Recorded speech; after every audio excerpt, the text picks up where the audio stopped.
நீங்கள் இதில் I think டீசர்லேயே நீங்கள் ரிவீல் பண்ணுற ஒரு விஷயம் மிஸ்டர் தேவா இல்லையா, அவருடைய கதாபாத்திரம் பேர். தளபதியிலேருந்து வந்த ஒரு இன்ஸ்பிரேஷனை பார்க்கலாமா அதை இல்லை? Devaraj is a name I love so much. That is because of Thalapathy தான்.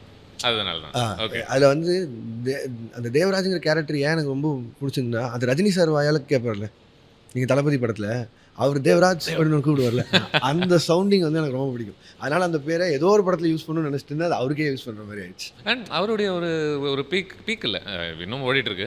அவருடைய ஒரு அந்த 80s 90s அந்த ஸ்பேஸில் வரும்போதில் நிறைய இந்த கதாபாத்திரங்கள்லாம் பண்ணுவார். ரொம்ப எளிய வேலைகள் செய்யக்கூடிய ஒரு கதாபாத்திரங்களாக இருக்கும்.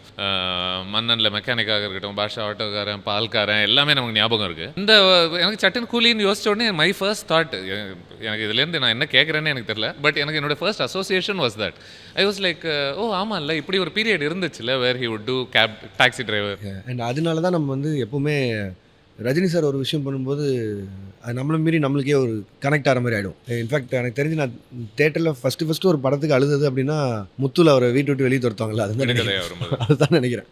ஏன்னா அதுக்கப்புறம் ஏஜ் ஆகி எனக்கு என்ன வேணும், எனக்கு இதை ஏன் பிடிக்குது, சீரியஸ் சினிமா என்னன்னு தெரிஞ்சுக்கணும் அப்படின்னு பார்க்கும்போது I started loving Kamal sir the most. But அதுக்கெல்லாம் முன்னாடி ஒரு ஃபேஸ் இருக்குல்ல, நம்ம வீட்டில் அப்பா அம்மா படத்துக்கு கூட்டு போய் சூஸ் பண்ணுவாங்களே, இப்படி உட்காந்து பார்ப்போம்ல, அப்போ பார்க்கும்போது ஆப்வியஸாக என்ன பண்ணாலும் எல்லார் வீட்லேயுமே மறக்க முடியாத ஒரு மெமரினா that will be with Rajini sir.